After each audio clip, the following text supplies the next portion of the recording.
안녕하세요, 터치아입니다. 요즘에 많이들 보시고 계실 텐데 이영호 변호사 드라마가 많이 인기가 있다고 들었어요. 그래서 거기 보면은 그 변호사가 굉장히 법 지식을 외워서 잘 활용을 해서 법정에서 이렇게 승소하는 그런 모습을 많이 보여주고 있잖아요. 그 모습을 보고 많이 궁금해 하실 수 있을 것 같아요.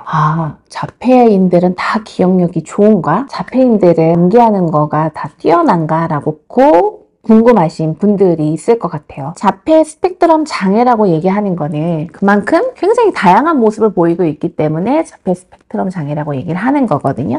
제가 그동안 만났던 아이들 중에 진짜 그런 친구들도 있었어요. 물론 많은 숫자는 아니었지만 달력을 통째로 외워서 달력을 계속 보거든요. 계속 보면서 2010년 5월 3일은 무슨 요일이야? 그러면은 그 요일을 딱 얘기해요. 그러고 진짜 완전 막 옛날 1900년 1월 7일은 무슨 요일이야? 그러면 무슨 요일 딱 얘기하고면 그러면 이제 막 저희 찾아보면 맞더라고요. 그렇게 달력을 계속 보다 보니까 전체적인 것들이 이미지로 형성이 된 것도 있을 거고 또 자기가 그 원리를 알아서 할 수도 있는데 그런 친구도 있었고 또 어떤 친구는 지하철 노선표를 다 외우는 친구가 있었어요. 4호선 무슨 역 다음에 무슨 역, 사당역 다음에 이수 다음에 이런 걸 다 외우는 친구도 있었었고 또 어떤 친구는 버스를 타면 버스 안내 방송이 있잖아요. 자기가 타는 곳에서 보통 내리는 데까지 그 안내 방송을 계속 이번 역은 어느 역입니다. 다음 역은 이렇게 하면서 그거를 쭉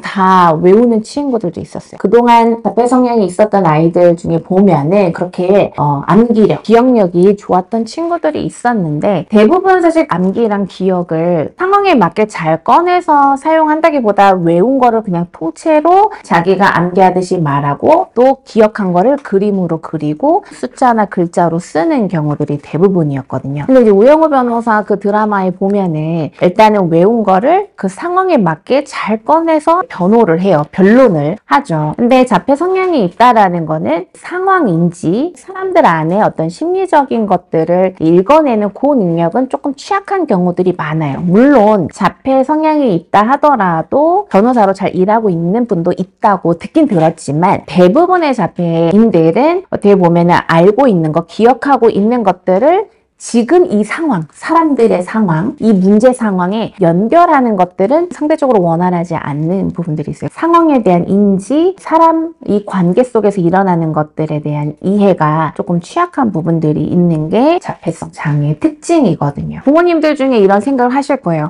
자폐 성향이 있으면 기억력이 좋고 암기를 잘한다? 그러면 그거를 계속 시키면 되지 않을까라고 생각하실 수가 있어요. 그리고 우리가 지금 얘기하고 있는 기억력, 암기 한쪽 분야의 특출난 능력을 보이는 그러한 경우를 우리가 이제 서번트 증후군이라는 용어도 쓰기도 해요. 요즘에는 그런 용어를 잘 쓰지는 않는데 이거를 다룬 영화들이 꽤 많이 있죠. 드라마나 영화에서도 이 부분을 많이 이제 다루는 부분들이 있는데 거듭 말씀드리지만은 시각화할 수 있는 거, 그 다음에 소리, 눈으로 보이는 거, 귀로 듣는 거, 그 영역에서는 계속 그거를 반복적으로 보고 반복적으로 들어서 마치 사진기처럼 찰칵찰칵 사진 찍듯이 입력이 되고 녹음기처럼 이렇게 녹음되듯이 머릿속에 저장했다가 또 이렇게 꺼내는 거, 이런 부분들이 어떻게 보면 자폐 성향이기도 하면서 자폐인들이 성인이 됐을 때 그동안 사진기처럼 찍었던 것들을 기억을 잘 하고 이전에 들었던 것들을 녹음기처럼 기억했다가 꺼내는 거를 잘 하는 경우가 있는 거죠. 영상을 보고 계신 분들은 아이들이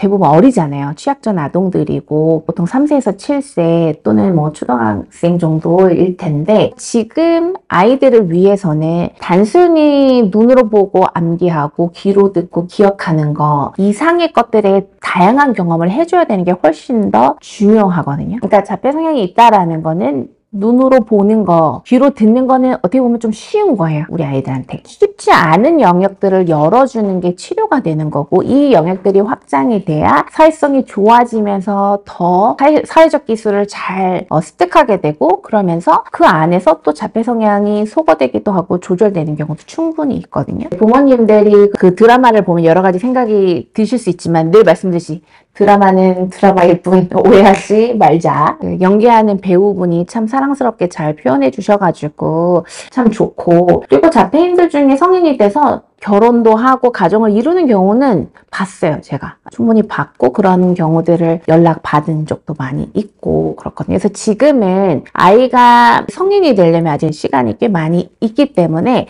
일단 지금은 이 자폐 성향적인 부분들이 사람들 관계 속에서 소통을 충분히 하고 그다음 눈으로 듣고 귀로 듣지 않는 그 감각 영역들, 감정 영역들이 키워질 수 있도록 노력을 해주시는 게 훨씬 더 중요합니다. 그러면 우리 아이가 나중에 보고 듣고 알고 있는 것들을 상황 속에서 더 적절하게 사용할 수 있게 되고 듣고 기억했던 것들을 사람들하고 소통하는 상황 가운데 더 필요한 말로 잘 전달을 하게 되고 사람들의 말들도 더 잘 이해하게 될 수가 있어요. 자폐 성향이 있는 아이들 중에 기억력이 굉장히 좋은 친구들도 있고 그렇지 않은 친구들도 있는데 시각적인 것들을 좀 더 쉽게 받아들이는 거는 조금 보편적인 공통점이기도 해요. 시각적으로 보이는 거, 청각적으로 들리는 거, 눈으로 확인할 수 있는 어떤 형체의 물건들을 탐색하는 거. 이거는 자폐 성향이 있는 아이들한테 조금 보편적으로 보이는 공통점인데 그 안에서 또 기능적으로 보이는 능력은 조금씩 다를 수 있죠. 어떤 아이는 시각적으로 보는 거를 사진 찍듯이 암기하는 게 유독 더 뛰어날 수도 있고 또 그렇지 않을 수도 있고 또 암기한 거를 보이는 거는 보통 초등학년기 정도 돼야 그런 부분들이 좀 보이더라고요. 물론 그 우영우 변호사 드라마에 보면 5살 때까지 말을 안 하다가 아이가 갑자기 법학 지식들을 막 쏟아내는 이제 그런 장면이 있는데 그거는 이제 드라마니까 그렇게 좀 이해하시되 우리 아이들은 지금 어쨌든 치료에 집중할 시기인 거죠. 눈에 보이는 거 말고 마음으로 느끼고 감각적으로 받아들여지는 이 감각 수용이 원활하게 이루어질 수 있는 그 흐름으로 자꾸 생각하고 부모님들이 같이 움직여 주셔야 돼요. 부모님들도 아이들이랑 같이 하다 보면 힘들 때가 있죠. 그래서 편하고 싶기도 하고 그럼 아이가 혼자 계속 뭐 숫자 쓰고 있고 혼자 계속 책만 보고 있고 하면 사실 엄마 아빠는 편할 수 있어요.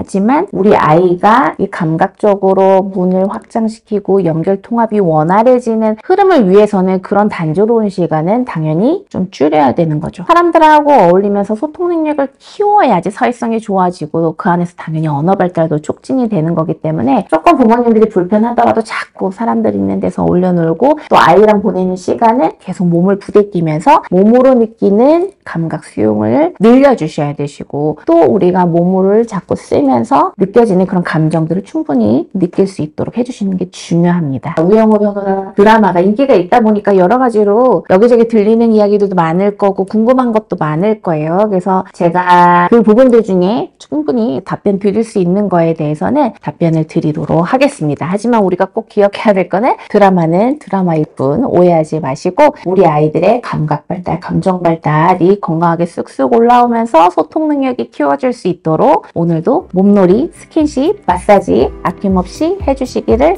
꼭꼭 부탁드립니다. 그러면 구독, 좋아요, 가입까지 부탁드리고 전 다음 영상 들고 찾아뵙도록 할게요. 감사합니다.